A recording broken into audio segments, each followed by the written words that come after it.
Carlos Langer von Fürstenberg nació el 3 de enero de 1939 en la ciudad de Santiago de Chile y se casó con Carmen Rojas Melo, con quien ha compartido su vida los últimos 63 años.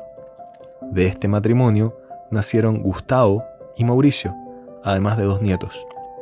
El brigadier Carlos Langer tuvo una destacada carrera profesional en el ejército de Chile durante los 40 años que prestó servicio a la patria. En su primer destino, el regimiento Caupolicán de Valdivia, llegó como subteniente y estuvo durante 6 años, siendo un hombre clave en la reconstrucción posterior al gran terremoto de 1960.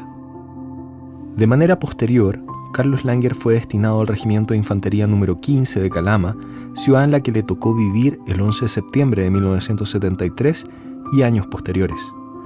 Entre sus especialidades se encuentran la de oficial de Estado Mayor, especialista en relaciones industriales y administración de personal, especialista en equipos agrícolas mecanizados y de evaluación de proyectos de defensa. En 1981, ya como teniente coronel del ejército, asumió como gobernador de la provincia de San Felipe de Aconcagua, donde fue un gran impulsor del progreso económico de San Felipe en la década del 80. Lideró la instalación de una planta automática de teléfonos para toda la provincia, así como también la instalación de la primera antena repetidora de televisión, y fomentó la exportación de tabaco chileno hacia Estados Unidos, siendo además un hombre clave para que el Club Deportes Unión San Felipe pudiera superar la gran crisis institucional y económica de la época. Finalmente, en la época del 90, culminó su carrera profesional como agregado militar en Europa con el grado de brigadier. Carlos Langer von Fürstenberg, un militar retirado, luego de una carrera excepcional en el ejército de Chile, fue condenado a 15 años y un día de presidio como autor del delito consumado y reiterado de homicidio calificado. Hoy, por primera vez, Carlos Langer cuenta lo que vivió. Este es el otro lado de una importante parte de la historia de Chile, una parte que ha sido cancelada e ignorada por muchos de manera sesgada durante los últimos 50 años. Al se le imputan 26 delitos de homicidio calificado y secuestro calificado. Él no debió haber sido condenado en primer lugar porque esta causa se tramitó durante más de 30 años. Esa causa sucedió, o los hechos que trata esa causa sucedieron en el año 1973, el 19 de octubre. En primer lugar, debió haber sido prescrita la acción penal de la causa y por tanto debió haber sido exento de responsabilidad penal por prescripción de la acción penal. En segundo lugar, hay un decreto de amnistía vigente en Chile hasta el día de hoy y estos delitos enmarcan en el periodo en que la amnistía está vigente. En tercer lugar, el primer juez de la causa, que fue el ministro Guzmán Tapia, lo sobreseyó por cumplimiento de órdenes militares y así debió haber sido, porque estas personas cumplieron las órdenes que les dieron los mandos superiores a menos de un mes o aproximadamente un poquito más de un mes del pronunciamiento militar, debieron haber sido absueltos por cumplimiento de órdenes. Y en cuarto lugar, en el caso especial de Carlos Langer, él debió haber sido absuelto por lo que se denomina la eximente responsabilidad del error de prohibición. Él no tenía cómo saber que las personas que fueron llevadas a Topate y finalmente fueron fusiladas por orden del alto mando, supuestamente luego de haberse celebrado consejos de guerra, él no tenía cómo saber que esa orden y que esos consejos de guerra se celebraron o no. Por tanto, él solamente le tocó cumplir una orden. Y esa orden en particular fue dispararle a una persona, no a las 26. Pero los tribunales de justicia terminaron condenándolo a él y a 2 personas más, en particular del regimiento, por haberle disparado a las 26, cuando estas 3 personas lo que hicieron fue dispararle a una sola persona por orden del mando superior. Mi nombre es Carlos Langer von Fürstenberg. Orgulloso ser chileno, como decían antiguamente. Orgulloso ser chileno. Aunque tengo ciudadanía alemana también, con pasaporte alemán vigente. Podría haber viajado no solo a Alemania, sino a cualquier parte. Nunca pedí asilo a ninguna parte, ni me refugié en ninguna parte, porque yo estaba convencido que toda mi actividad, todo lo que me ocurrió en Calama, fue estrictamente en cumplimiento de mis deberes como militares. El juramento a la bandera que yo hice, que obliga, ¿no es cierto?, a obedecer con prontitud y puntualidad las órdenes de mis superiores. y poner todo empeño en ser un soldado valiente, honrado y amante de mi patria. Este procedimiento se llevó a cabo en lo que se denomina el procedimiento penal inquisitivo o el procedimiento penal antiguo.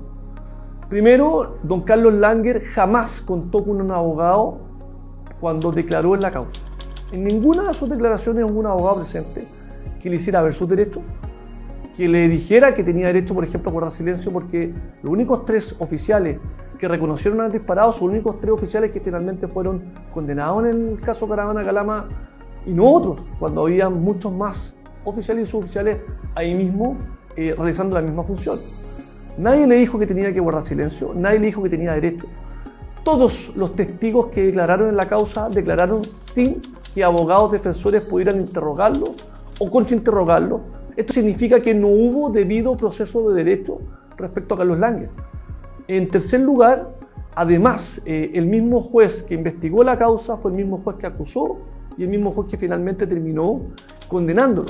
Es decir, un mismo tribunal fue investigador, acusador y juzgador, lo cual atenta contra el mínimo principio de imparcialidad de la persona que tiene que juzgar en este caso, a los supuestos imputados o inculpados. Lo más grave de esto es que fue condenado solamente por presunciones judiciales y por su propia declaración.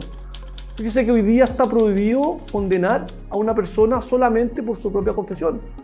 Y hoy día no existen las presunciones judiciales en el nuevo sistema penal de justicia para condenar a una persona. Por lo tanto, él fue condenado por un medio de prueba, las presunciones judiciales, que hoy día está derogado para el resto de los chilenos.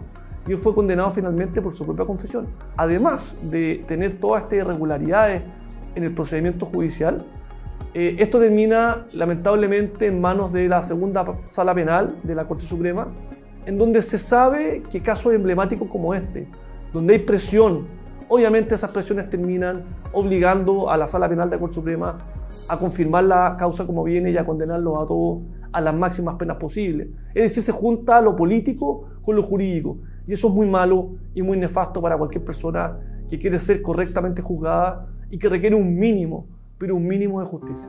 Tuvimos un año viviendo también toda la experiencia de la Unidad Popular y para ayudarnos en el sueldo nos regalaban una caja de víveres mensuales. Y la caja de víveres tenía porotos, lentejas, garbanzos. Entonces la señora tenía que intercambiar los garbanzos por una lata de aceite en el mercado, los porotos por otra cosa, y así era la época de la Unidad Popular, fue terrible. Yo hablé con el director de la escuela, porque a uno le piden dónde quiere irse destinado. Entonces yo solicité irme a Calama, porque en Calama se ganaba sobresueldo, se ganaba el 70% de montaña, especialidad de montaña, y por estar alejado en el desierto, aislado, etc. Me resultó y me fui a Calama. Me tocó recibir a Fidel Castro cuando fue a visitar Chuquicamata con el presidente Allende. Y ahí teníamos las instrucciones del ejército, del comandante en jefe de la época, el general Prat, que decía: los oficiales van a saludar con mano en visera al presidente, ahí le van a decir comandante Fidel. ¿Para qué te digo la indignación que nos causó a todos? Así que llegó Fidel Castro y nadie lo saludó con mano en visera. Me hacían una vena, ¿no? Buenos días, buenos días, buenos días. Bueno, y mi estadía en Calama fue muy agradable, muy simpática. Me acuerdo como anécdota que todos los años al llegar los reclutas nuevos, todos los comandantes de compañía se juntaban en el estadio viendo todos los 200 conscriptos más o menos que llegaban al regimiento y buscaban algunos los más altos, otros buscaban los más fornidos para formar el equipo de box, el equipo de fútbol del regimiento. Y a mí se me ocurrió buscar los músicos, quienes sabían tocar algo. Y formé una orquesta muy simpática. Lo pasaban bien los cabros y tocaban en el casino cuando había fiestas, ¿sí? Fue bien simpático. la unión que hubo con toda la gente. Una vez que se dictó el fallo, en donde se le condena a 15 años y un día, se le da orden de ingreso a cumplir condena cuando él tiene más de 80 años, cuando es una persona que tiene múltiples enfermedades. Es decir, la justicia no solamente llegó mal y llegó tarde, sino que además atenta contra el derecho humanitario, atenta contra la protección del adulto mayor a no sufrir penas crueles, degradantes y inhumanas, como es meter a una persona de 80 y tantos años a la cárcel a cumplir una pena de 15 años, que finalmente es una pena de muerte que debiese estar abolida en Chile como lo es para el resto de los chilenos. En realidad, toda la situación en Calama y Chuquicamata fue muy tranquila. Nunca pasó nada, no hubieron atentados, no hubo nada. Salvo una vez que tomaron preso, me acuerdo, al chofer de una ambulancia, de la ambulancia del hospital, porque lo pillaron que transportaba explosivos que se habían robado no de Chuquicamata, sino que de otra mina que había ahí. Y donde fabricaban explosivos, no me acuerdo el nombre, de la Dupont, la empresa Dupont. Entonces habían robado explosivos ahí y los trasladaban en la ambulancia. Y ahí ese lo tomaron preso. Fue una sorpresa total porque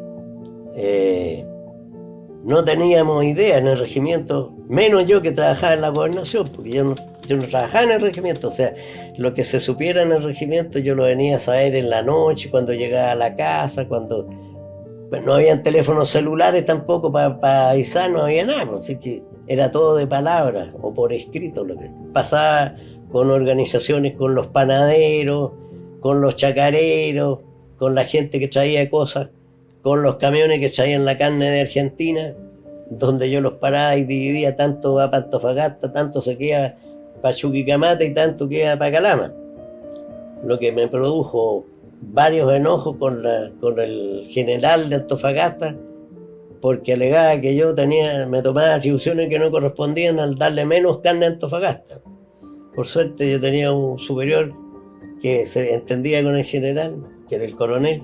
Le decía, no, pues aquí Chuquicamata no puede parar, así que más carne para Chuquicamata, y peleaban por la cantidad de carne que daban para uno por otro lado. Hoy día la Convención Interamericana de Derechos Humanos tiene o firmó un convenio que protege los derechos humanos desde adulto mayor.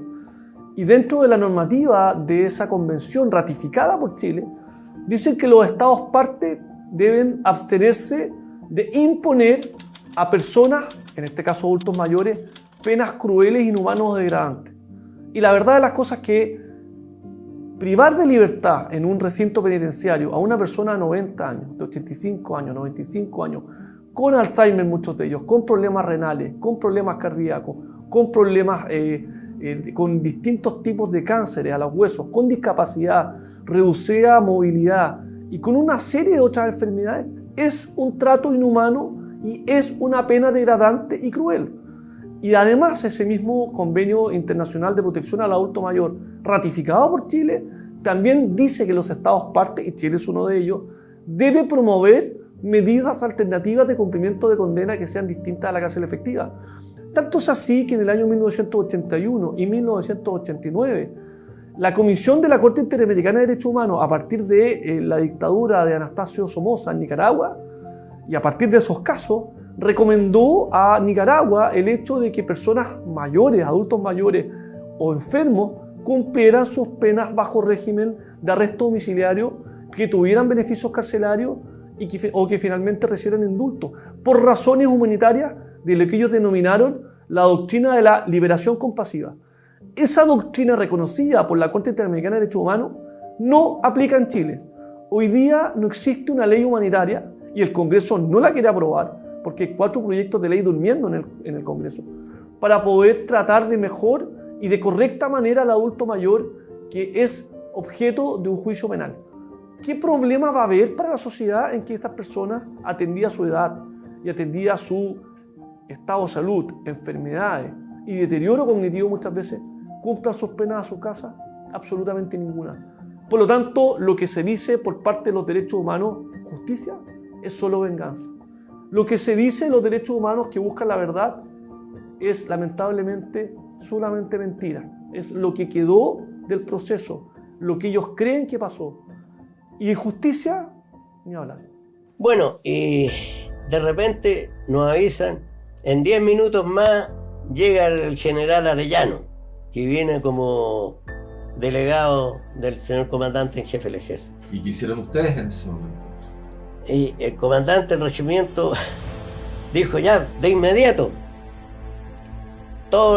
váyase una unidad de formación, tenía de salida, y se dirige al aeropuerto a rendir honores al general. Así que aterriza el helicóptero en el aeropuerto y se abre la puerta del helicóptero para que salga el general. La banda empieza a tocar la canción de Yungay, etc. Y se baja el general Arellano lleno de... ¿Cómo están vestidos? Claro, nosotros de etiqueta, pues, con sable, tenía salida, igual que para la parada del 19 de septiembre. Y baja el general Arellano con granadas colgando en el pecho, de guerra total, con casco, con metralleta en la mano. Furibundo, así que desarmó todo y los mandó todo al regimiento a vestirse de guerra. Y reunión en el cuartel, 10 minutos más, vestido de guerra, y nos dice: ustedes están en otro mundo, señores, estamos en guerra. Fue la primera vez que me enteré que estábamos en guerra, porque hablábamos del golpe de Estado, lo que pasaba en Santiago, pero allá era tranquilo. Nos citaron a todos los oficiales y a los suboficiales, al regimiento. El general, después que nos explica la situación que se estaba viviendo en Santiago, que estábamos en estado de guerra, que está vigente el estado de excepción y todas las leyes constitucionales que acompañan a los estados de excepción, se reúne después con el cuartel general del regimiento y pide la lista de todos los detenidos que habían en la cárcel. Don Carlos Langer no estaba en ese momento en el regimiento para corroborar que los consejos de guerra efectivamente se realizaran en ese momento. Él le tocaba trabajar como ayudante en la gobernación de Calama, a cargo del abastecimiento de la provincia del Loa, y tuvo que ir a buscar un auto, una camioneta que le asignaban todos los días para hacer sus funciones a cargo de abastecer de comida a la provincia del Loa. Y en ese momento le indican que todos los automóviles, incluido su camioneta, estaba requisada por orden de la comitiva para hacer o realizar tareas de la comitiva. Y como él obviamente tenía bajo su responsabilidad la camioneta que le habían entregado para hacer sus funciones, él dijo: bueno, no, yo soy el único que maneja esta camioneta, yo me quiero quedar con la camioneta, donde ustedes vayan a la comitiva, lo que tenga que hacer, sin saber que iban a fusilar a esas 26 personas, yo tengo que estar y manejar la camioneta para cuidarla. Bueno, dijo, entonces la camioneta de usted tiene que seguir a la comitiva. Así fue la historia en que Carlos Langer comienza a tener alguna relación con los hechos. Es decir, no era una persona vinculada a inteligencia, no era una persona vinculada a detenido, no tenía ninguna especialidad que tenga que ver con fusilamientos, consejos de guerra, detenidos, sección segunda de inteligencia, nada. Era una persona que trabajaba en logística para abastecer de comida al Loa y que por no querer entregar su camioneta a tareas de la comitiva, le tocó él conducir la camioneta. Y una vez que va conduciendo la camioneta y va siguiendo la comitiva, se da cuenta de que sacan los presos de la cárcel y se da cuenta de que los bajan en Topate. Y ahí cuando se baja de la camioneta para saber qué estaba pasando, a él junto a todo el resto de las personas que se bajó del regimiento y de la comitiva, se le ordenó disparar y fusilar a las 26 detenidos porque había supuestamente un consejo de guerra anterior y porque el alto mando ordenaba que estas personas estaban condenadas a la pena de muerte. Por tanto, no tenía ninguna otra opción de pensar lo contrario. Fue una situación totalmente fortuita, su vinculación con los hechos.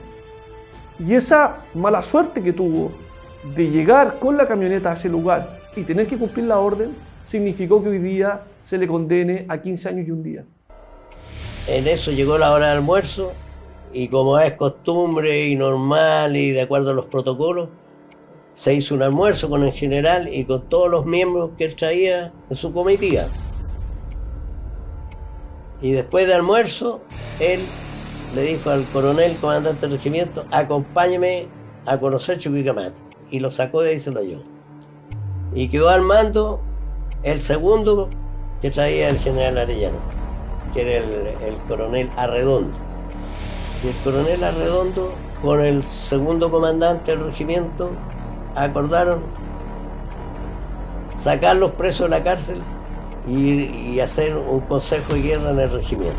Pescaron todos los vehículos que habían y como yo tenía una camioneta que me habían entregado para mis trabajos logísticos, me agarraron la camioneta y vaya a acompañar ahí a retirar a los presos de la cárcel.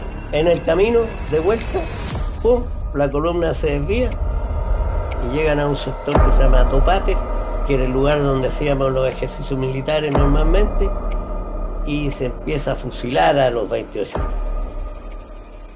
Nosotros quedamos convencidos, los que andábamos ahí, que se estaba fusilando de acuerdo al Consejo de Guerra. ¿Por qué? Porque iban a fusilar, porque sí nomás. Y en eso que estábamos ahí, el coronel Arredondo pesca 3 oficiales, usted y amigo. Fusilen a este gallo. Y me ponen un tipo encapuchado, que no tengo idea hasta el día de hoy quién era ni cómo se llamaba, y dispárenle. Y ante la duda nuestra, un oficial de los 3 que estábamos ahí dijo: no, yo no disparo porque no se puede de acuerdo a la ley de Dios y qué sé yo. Entonces se mete usted a la fila y es fusilado de inmediato por cobardía en tiempo de guerra, como dice el reglamento de justicia militar. En ese momento estábamos en tiempos de guerra, absolutamente. Había un estado de excepción constitucional. Cualquier militar que incumpliera una orden militar estaba inmediatamente sujeto a una corte marcial y a una pena de muerte, y podía ser fusilado incluso en el mismo lugar del incumplimiento de la orden. De hecho, en ese lugar hubo uno de los oficiales que se negó a cumplir la orden, que fue el teniente Núñez, Hernán Núñez Manrique, y que en ese momento en que se niega a cumplir la orden, se le obliga a cumplirla so pena de que si no se pone él a la fila para que lo fusilen ahí mismo. Y por lo tanto se vio obligado finalmente a dispararle a una de las personas. Eso pasó en la comitiva, está acreditado en el proceso. Se dieron los careos con el que dio la orden y insistió la orden, que fue Arredondo y Morenbrito, y también está conteste y acreditado en el proceso de que se le amenazó de que tenían que, si él no cumplía la orden, lo iban a poner a la fila y lo iban a fusilar con las otras 26 personas. Y en ese momento, ¿tú te acordaste que tenía 2 hijos pequeños? Exactamente. ¿Qué edad tenían? Bueno, uno tenía 1 año y el otro tenía 3. Con una señora muy joven en ese tiempo. Con la señora joven, entonces, bueno, o cumplo la orden o me van a fusilar a mí. Además, entendiendo que te habían informado que estabas en estado de excepción, ley marcial. Ley marcial, y convencido totalmente que era justo. No había nada ilegal ni arbitrario. Y teniendo además la información de que se Claro. había levantado el procedimiento correspondiente. Exacto. Así que cumplí la orden. Pero no sé yo si en realidad el disparo mío mató a la persona o no, porque después venía otro oficial encargado de darle el tiro de gracia. O sea, el que realmente mató a la persona fue el que daba el tiro de gracia. Lo triste del caso es que todas las personas que participaron en esto están todos muertos. Los que terminan siendo condenados son personas de 70, 80, 90 o 95 años. ¿Por qué? Porque los que tenían mayor mando que ellos, probablemente, o la mayoría ya falleció, o quedó con algún tipo de problema cognitivo de demencia, o finalmente no está como ubicarse. Entonces, hoy día la mayoría de los enjuiciados uniformados en estas causas tienen entre 75 y 95 años. Todos ingresan a cumplir condena a Punta Peuco o a Colina 1, y con ninguno se protege la salud, la integridad psíquica, física, o las enfermedades que tienen estos adultos mayores que entran a cumplir condena, incumpliendo todos los tratados y las convenciones que protegen los derechos humanos del adulto mayor que cumple o no cumple condena.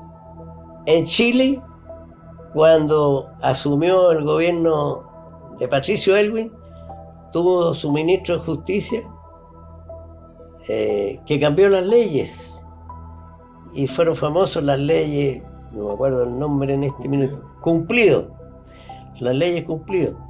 donde se establecieron dos justicias. La justicia para todos los chilenos, no militares o no uniformados, donde hay un fiscal que interroga, después pasa a un juez, los que investigan, la defensoría, etc. Y a los militares, la ley antigua, donde hay un solo juez que investiga, culpa y condena. En la ley nueva, en la nueva justicia militar, cualquiera persona que es llamada a declarar tiene que hacerlo con presencia de su abogado. En los casos nuestros y en el mío, fui a declarar siempre sin abogado. Cuando supe que podía llegar a abogado, no me dejaban entrar al abogado, no los dejaban entrar. Y hasta el día de hoy no han dejado entrar. Yo pasé por 5 jueces. El año 2013 se abrió el sumario contra mí. Y el primer juez que me interrogó fue el juez Juan Guzmán, que cuando supo la situación mía y la de otros oficiales, en el mismo caso, dijo: los entiendo perfectamente, si yo hubiera sido teniente en el caso de usted, no me queda ninguna duda que tengo que cumplir la orden.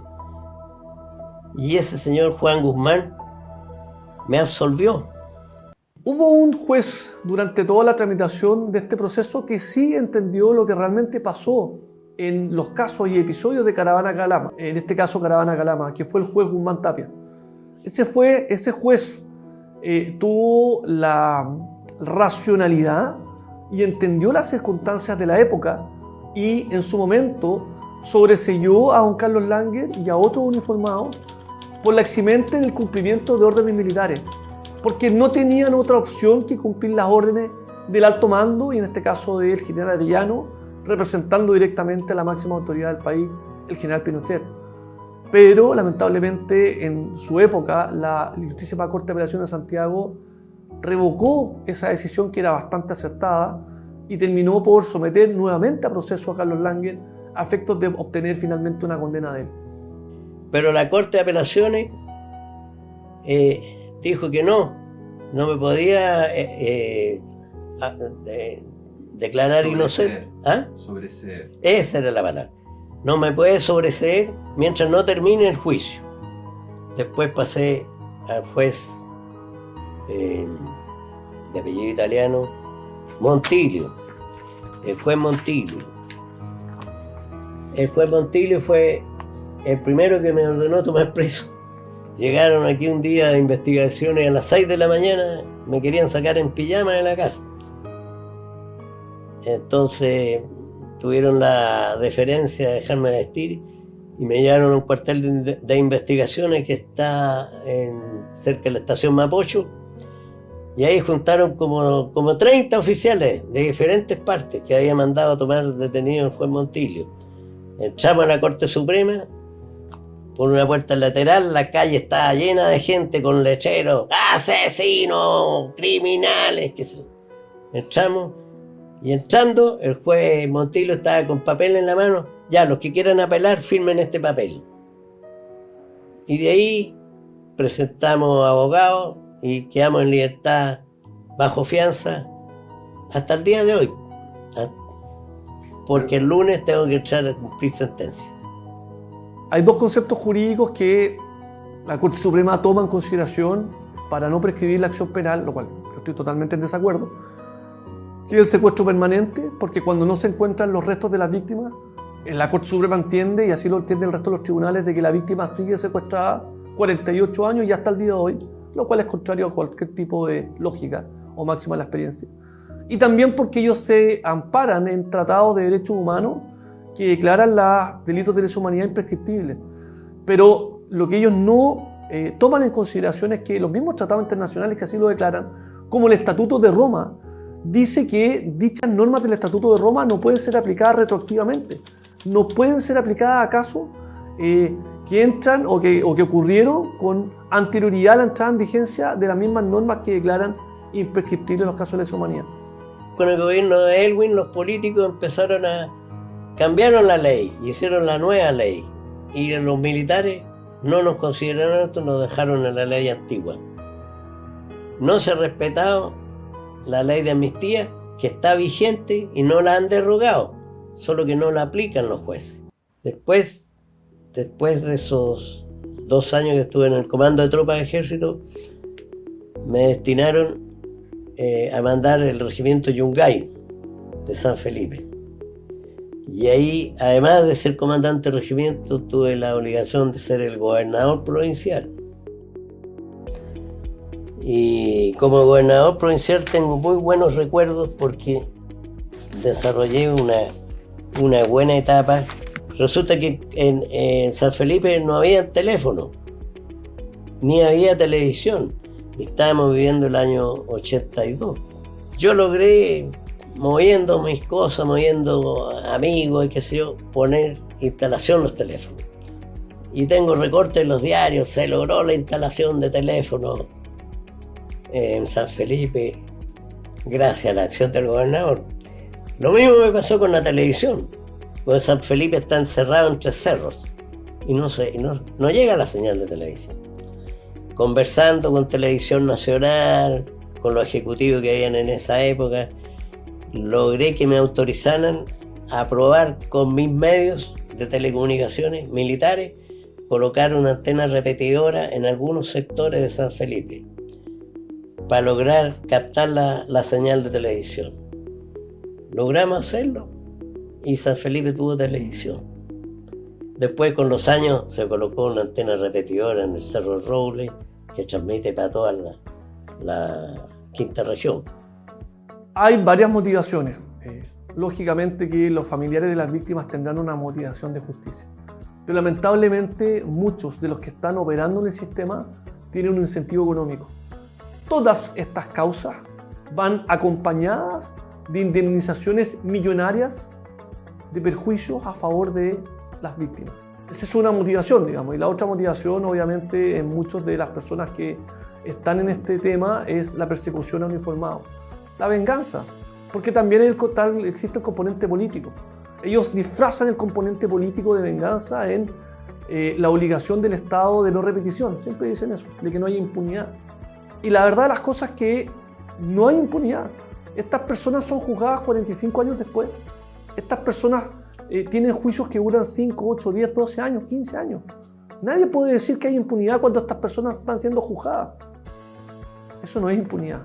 Lo que es impunidad es que personas de 90 años o mayores de esa edad y gravemente enfermas sean obligadas a cumplir penas de muerte. Entonces, de ahí en Iquique, como jefe de Estado Mayor, el ejército me mandó como agregado militar a Alemania. Y eso está guardado como premio, básicamente a las mejores carreras que hay. Así es. Fueron buenos años. Hice buenos amigos, buenos recuerdos. Y logré una de las cosas que se habían perdido, que de nuevo los oficiales de Estado Mayor del Ejército de Chile pudieran ir a la escuela de Estado Mayor de oficiales de Alemania. Y ahora, hasta los años que salí a retiro, iban oficiales chilenos a hacer curso de Estado Mayor a la escuela de Estado Mayor de Alemania. Estuve detenido, me mandaron detenido a Calama. ¿A Calama? A Calama, porque las primeras, digamos, la ministra, la jueza que había en Calama, determinó que como los hechos habían sucedido en Calama, había que hacer un juicio en Calama. Y me mandó a buscar detenidos, me llevaron en un avión de investigaciones con otros oficiales que iban por otras causas, pero mandados también por la jueza, a raíz del mismo caso de Calama, detenido en Calama. Estuve, pero detenido en el regimiento, y al día siguiente que llegamos nos tenía que recibir la jueza para interrogarnos. Y nos encontramos con la sorpresa que la jueza se había ido con vacaciones. Entonces teníamos que quedarnos detenidos hasta que la jueza volviera de sus vacaciones. La jueza de María Rosa Pinto, que además era casada y separada de un oficial de ejército, y que convivía con nosotros en Calama y que asistía a nuestras reuniones y todo. Después tuvo un gran puesto acá en la Corte Suprema y ahora está en retiro hace muchos años. Bueno, afortunadamente una sobrina mía me llamó, mi tío me dijo, ¿qué hace usted en Calama? Le expliqué, me dijo, mira, haga un escrito que no lo pueden estar juzgando en dos partes por el mismo caso. Claro, está juzgado en Santiago y allá la jueza en Calama. Y yo lo hice un escrito a mano sin tener idea de nada legal y lo mandé, pues. Y a las 24 horas la Corte de Apelaciones dijo a la jueza para su casa y todos los que están presos de vuelta a Santiago. Ahí tuvimos que volvernos a pagar nuestro pasaje de avión y todo lo demás. Ahí no hubo transporte gratis. En esta causa en particular, el ministro instructor de primera instancia que dictó la sentencia de primera instancia condenó al fisco de Chile, al Estado, a todos nosotros, a pagar 6.980 millones de pesos en indemnización de perjuicio a las víctimas de esta causa. 6.980 millones de pesos. Finalmente, la Corte de Apelaciones de Santiago redondeó las cifras respecto a las indemnizaciones de perjuicio y terminó señalando que para todos los progenitores o padres de las víctimas se iba a pagar la suma de, en particular, de 60 millones de pesos por cada progenitor de las víctimas, de las 26 víctimas. Que respecto a los cónyuges y parejas de las víctimas se iba a pagar 50 millones de pesos a cada uno. Que respecto a los hijos se iba a pagar 30 millones de pesos a cada uno de los hijos de las víctimas. Respecto a los hermanos se iba a pagar 20 millones de pesos a cada uno de los hermanos de las víctimas. Y 10 millones de pesos a una sobrina.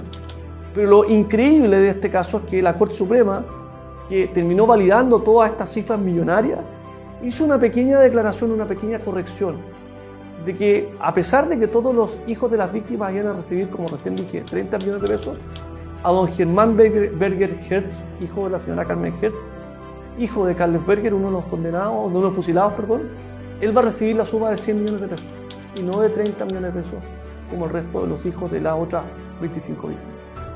El último juez que llevó mi causa fue Crisotto y este caballero me sentenció a 3 años de secuestro permanente y 5 años por crimen, por asesinato.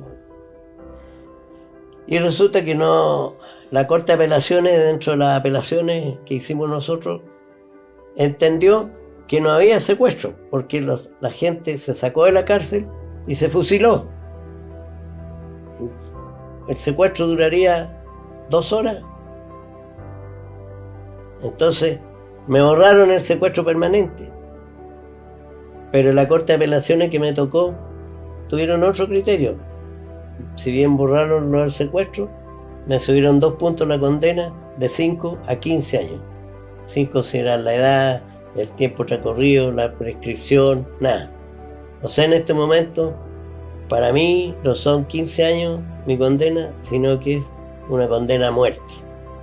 Acá, lamentablemente, los altos mandos que tenían la responsabilidad de explicar lo que pasó y que tenían la responsabilidad de responder por lo que pasó, 48 años después ya es imposible que respondan. Y acá donde viene el desquite y la venganza. Los que hoy día están cumpliendo condena y siendo juzgados son conscriptos de la época, son suboficiales de la época, son subtenientes de la época, capitanes muy jóvenes, como era Carlos Langer, recién ascendido de la época. 83. Más 15 son 98. ¿Y quién me dice que voy a vivir hasta los 98 años preso? Tú me ves ahora más o menos en buenas condiciones físicas, a pesar de que soy diabético, estoy enfermo en los riñones, etc. Otro de mis compañeros tiene cáncer en la pelvis y en los brazos, en las extremidades. Está prácticamente casi desahuciado. Y el tercero está enfermo mental, ya no puede hablar, no transcribe, no ve, y fuera de eso está oxígeno dependiente. Y también están condenados a 15 años. O sea, ¿los derechos humanos no alcanzan para usted? No, los derechos humanos son para fotos y para las películas, no. Esta cantidad de plata que se paga hoy día en prácticamente todas las causas de derechos humanos es escandalosa. sale de los bolsillos de todos nosotros. Justamente en momentos muy difíciles, en donde todos los precios están por las nubes, en donde prácticamente tenemos una inflación desatada. Pero si hay algo que lamentablemente no baja, es el pago de estas indemnizaciones de perjuicio, con la complicidad del Consejo de Defensa del Estado, quienes aceptan que esto ocurra y que muchas veces ni siquiera van a alegar las causas a la Corte Suprema, sabiendo que son ellos los que tienen que defender el patrimonio del Estado de Chile. Fíjese que, y esto es bien importante, hace muchos años se produjo una discusión porque la Sala Civil de la Corte Suprema declaraba prescritas las indemnizaciones de perjuicio en este tipo de causas porque la materia civil prescribía y no la materia penal. Se realizó un pleno de ministros de la Corte Suprema para zanjar la discusión, si es que efectivamente había que declarar la prescripción de la acción civil y no seguir pagando estas indemnizaciones, o había que efectivamente seguirlas pagando. Y el pleno de la Corte Suprema dijo que no había que seguirlas pagando, que estas acciones civiles estaban prescritas. Pero la Sala Penal de la Corte Suprema desatendió lo que ordenó el pleno y siguió condenando al pago de estas indemnizaciones. Y hoy día prácticamente ninguna sala, en prácticamente ninguna Corte de Apelaciones de todo Chile, escapa de esto. Todas aceptan seguir pagando y pagando y pagando indemnizaciones de perjuicio.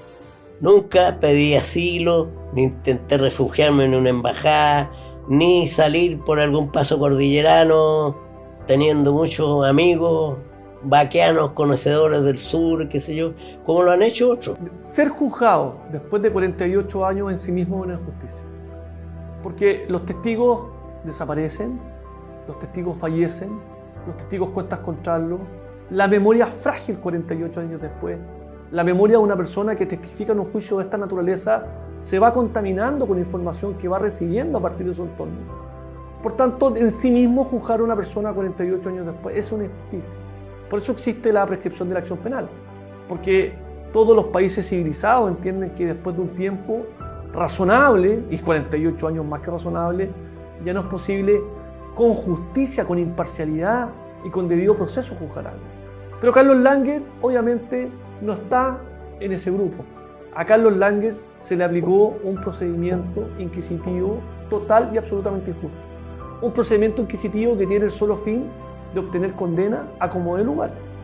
Un procedimiento inquisitivo en que no se respeta el debido proceso, en que los abogados defensores, como yo, no son parte de la etapa más importante del juicio, que es donde se obtiene la prueba o las declaraciones de las personas que terminan por explicar qué pasó en los hechos que el juicio finalmente termina juzgando.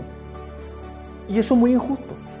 Porque salen de Chile y ya en Argentina, y teniendo mi pasaporte alemán puedo embarcarme y partir para cualquier lado.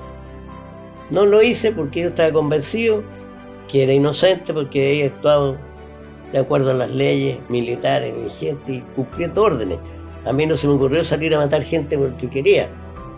De hecho, tu única responsabilidad es que eras el usuario de la camioneta donde transportaron droga. Y que tuve que disparar, claro. Soy un convencido de que Carlos Langer es absolutamente inocente.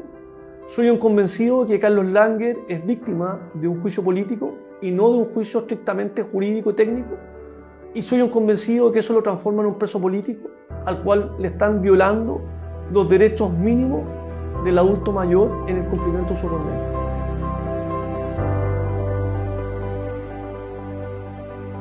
¿Cómo te puedo cerrar esto? Cerrándolo.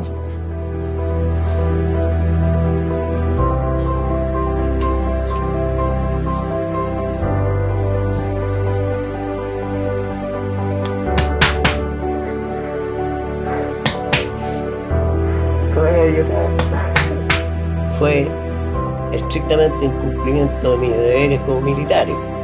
El juramento a la bandera que yo hice, que obliga, ¿no es cierto?, a obedecer con prontitud y puntualidad las órdenes de mis superiores y poner todo empeño en ser un soldado valiente, honrado y amante de mi patria.